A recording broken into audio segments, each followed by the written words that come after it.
우리 안에 머물러 우리를 만드는 것들. 박연준. 패왕별이. 감독 청카이거. 제작년도 1993년. 나는 집요함과는 거리가 멀고 기억력도 좋지 않다. 웬만한 영화는 보고 나서 잊어버린다. 영화를 보았단 기억은 있지만 내용을 떠올리지 못하기 일수다. 내가 본 수많은 영화는 나를 통과해 훨훨 사라졌단 말인가 하면 그렇진 않다고 확신한다. 우리가 본 영화들은 우리를 통과해 지나가지만 모두 다 지나가는 건 아니다. 어떤 장면, 어떤 대사, 인물의 눈빛, 목소리, 배경, 음악, 그리고 그 영화를 보던 시간이나 장소, 마음의 일렁임은 우리 안에 머문다. 그것들은 우리 안에 머물러 우리를 만든다. 극장에서 처음 본 영화가 뭔지 기억해? 요 며칠 친구들을 만날 때마다 물었다. 의외로 기억나지 않는다고 대답한 사람은 없었다. 처음 극장이란 장소에 진입한 일이 작은 사건 정도는 되는 걸까? 평범한 질문에 비해 친구들의 대답은 흥미로웠다. 그들이 대답한 영화 제목은 각자의 나이나 세대를 실감케 했고, 오, 이 영화 개봉했을 때 그 나이였단 말이지? 당시의 풍속이 떠올랐으며 시대를 뚫고 성장한 자의 취향의 시작점을 감지하게 만들기도 했다. 재밌는 건 처음 본 영화와 그걸 회고하는 방식, 영화에 대한 감상이 묘하게 현재 그의 모습과 어울린다는 점이었다. 마치 극장에서 처음 본 영화가 사람의 성격 그리고 미래를 예고하기라도 하는 것처럼 느꼈다. 물론 내 과잉 해석일지도 모르지만 열심히 묻고 다녔으니 그들의 나이와 처음 본 영화, 육성을 살린 이야기를 소개하겠다. 78년생 A는 시애틀의 잠 못 이루는 밤 1993년 개봉이라고 답했다. 생각해봐. 내가 얼마나 지루했을지. 끔찍했지. 그때 어렸는데 감정선이 깊게 깔린 사랑 이야기를 어떻게 알아먹었겠어? 알게 뭐람? 꽈배기처럼 몸을 베베 꼬고 있었지. 자, 나는 A의 첫 영화로 시애틀의 잠 못 이루는 밤이 제법 잘 어울린다고 생각했다. 그가 어린 시절을 미국에서 보내서만은 아니다. 논리와 이유를 덮어놓고 그냥 그렇다고 느꼈다. 94년생 B는 해리포터와 비밀의 방 2002년 개봉이라고 답했다. 그가 한 이야기 중 기억나는 건 9살 때 봤어요 라는 것뿐. 놀라기 바빴다. 해리포터 시리즈가 극장에서 본 첫 영화일 수 있다니. 우리가 친구라니. 나이 상관없이 좋아하고 가깝게 지내면 다 친구다. 새삼 B와 세대 차이를 느꼈다. 그와 내가 자란 환경은 참 달랐겠다. 89년생 내 동생은 토이스토리2 1999년 개봉이라고 답했다. 기억 안 나? 누나가 데려갔잖아. 내가 처음 본 영화라서 얼마나 떨렸는데. 집으로 돌아와 내 장난감 발바닥 아래에 다 이름을 써놨지.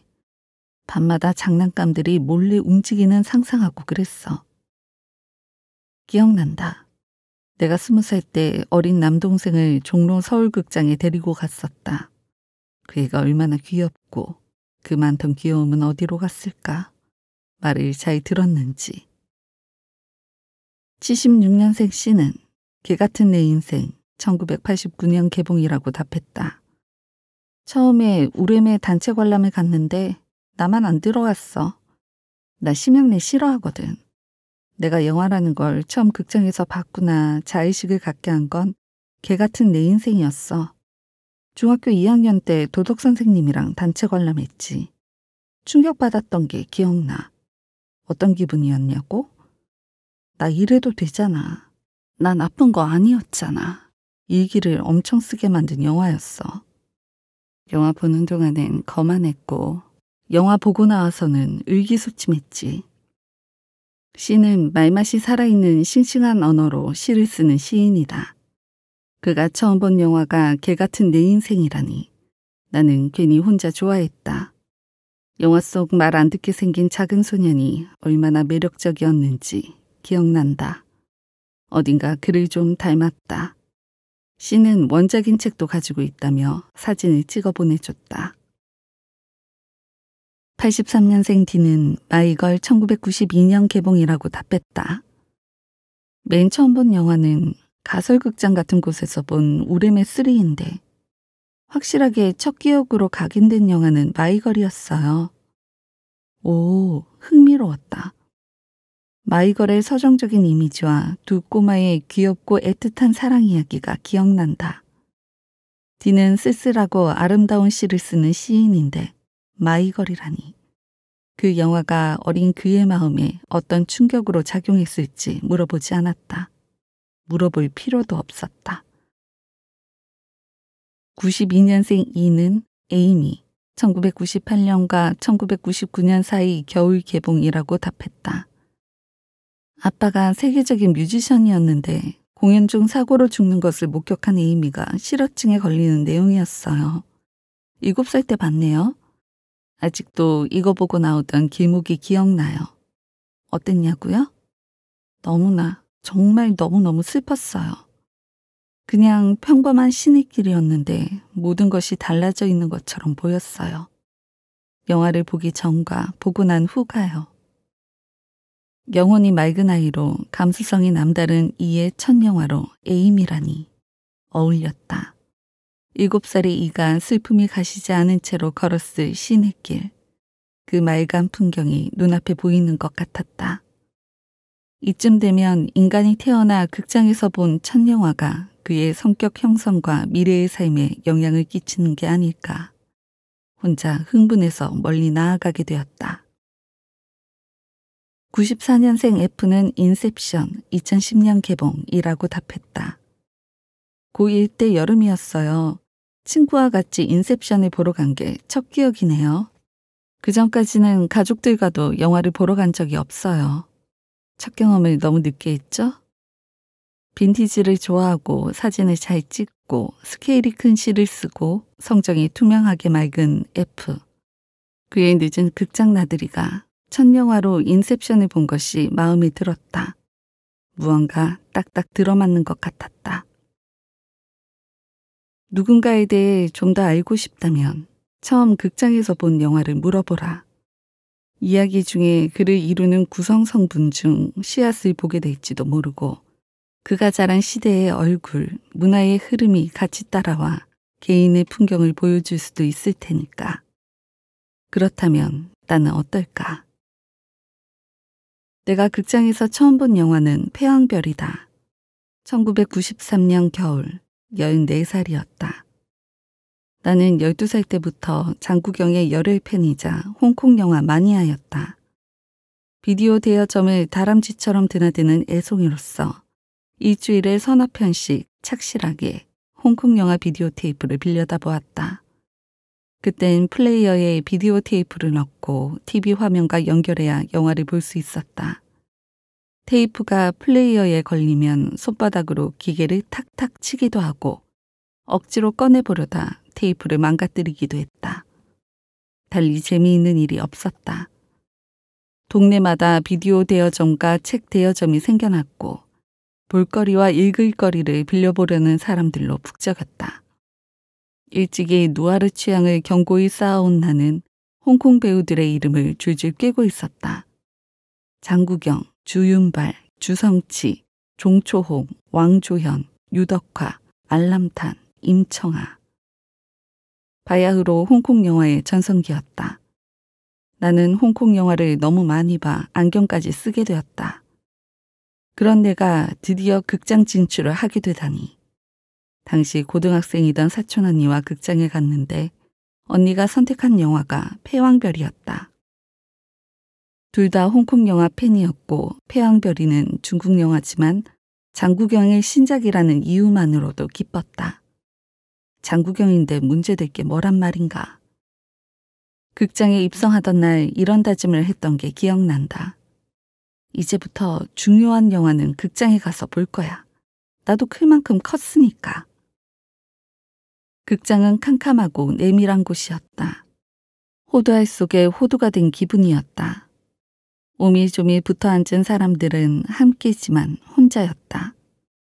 어두운 통로를 통해 전혀 다른 세계로 유입해 들어온 존재처럼 모든 감각이 살아났다. 그건 확실히 방에 앉아 텔레비전 리모컨으로 비디오 테이프를 재생하는 일과는 달랐다. 떠드는 사람도, 영화 보는 중간에 심부름을 시키는 사람도, 전화벨이나 인터폰 소리로 관람을 방해하는 요소도 없었다. 나는 진지하게 영화만 보게 되었다. 극장은 영화를 대우하는 곳이자 관객을 외부의 방해 요소로부터 지켜주는 곳이었다. 나는 한두 시간 동안 영화 보는 일 외엔 어떤 일도 할 수 없으리란 걸 알았다. 돈을 지불하고 영화 속의 시간을 사는 행위에 왠지 어른이 된 것 같았다. 푹신한 의자, 딱딱한 손잡이, 거대한 스크린, 쩌렁쩌렁 울리는 음향, 화면을 가득 채운 배우들의 움직임. 단박에 극장이 마음에 들었다. 나는 기대했다. 내가 그때까지 본 홍콩 영화, 내 경력이 얼만데 처럼 재미있는 일이 일어나기를.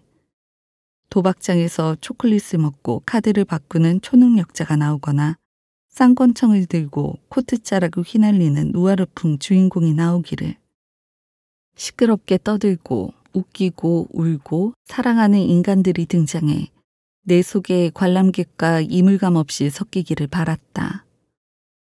그러나 패왕별이는 단 한 번도 그런 장면을 보여주지 않았다.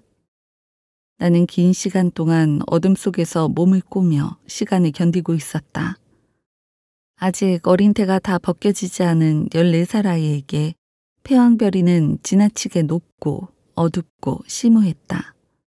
어두운 이야기의 아름다움, 숨은 뜻을 알기에 나는 너무 애송이었다. 영화 속 이야기들을 다 이해할 순 없었지만 나는 그저 영화를 받아들였다. 이야기가 이야기로 흘러가는 순간을 어둠 속에서 지켜봤던 기억이 난다. 지금까지도 생생하게 기억에 남아있는 장면 몇 가지가 있다. 육손이로 태어난 두지를 경극배우로 만들기 위해 두지의 엄마가 아이의 손가락 하나를 칼로 자르던 장면. 혹독한 연습과 잦은 구타로 어린 배우 지망생들이 힘들어하던 장면. 진한 분장을 하고 손끝을 요리조리 뻗으며 아쟁 소리 같은 목소리로 노래 부르던 장국영의 모습이다. 영화는 길고 길었다. 상영 시간이 3시간 가까이 됐다. 내가 좋아하던 배우는 처음 보는 얼굴을 하고 있고 경극 문화는 낯설고 영화 후반부로 갈수록 중국 현대사와 경극 배우의 운명, 성 정체성에 대한 인물의 혼란한 심리가 나오기에 장면만 겨우 따라가며 봤던 걸로 기억한다. 얼마 전 패왕별이 디 오리지널 버전이 나와 영화를 다시 봤을 때 놀랐다. 눈을 뗄 수 없을 정도로 영화의 장면이 흥미로웠다. 3시간 가까운 시간이 짧게 느껴질 정도였다. 내 기억에서 사라졌던 장면들, 영화 속에서 3명의 인물이 자살했고 3번 다 말할 수 없이 슬펐으며 3번 다 말로 다 표현할 수 없는 이유로 죽을 수밖에 없었다는 걸 1993년엔 몰랐다. 다시 본 패왕별이는 사랑의 쓸쓸함을 말하고 있었다. 그토록 사랑했지만 사랑에서 비껴날 수밖에 없는 일들에 대해서 꽃잎처럼 쉽게 뒤집어지지만 바위처럼 변하지 않는 어느 한때의 마음에 대해서 말하고 있었다. 극장에서 본 첫 영화가 패왕별이란 게 마음에 든다. 모르는 채로 내 몸에 스며들었을 어둠, 사랑에 종종 맹렬해지는 점, 경극 배우 같은 동작으로 종이 위를 서성일 때가 있다는 점이 마음에 든다. 우리가 본 영화들은 우리를 통과해 지나가지만 모두 다 지나가는 건 아니다. 어떤 장면, 어떤 대사, 인물의 눈빛, 목소리, 배경, 음악, 그리고 그 영화를 보던 시간이나 장소, 마음의 일렁임은 우리 안에 머문다.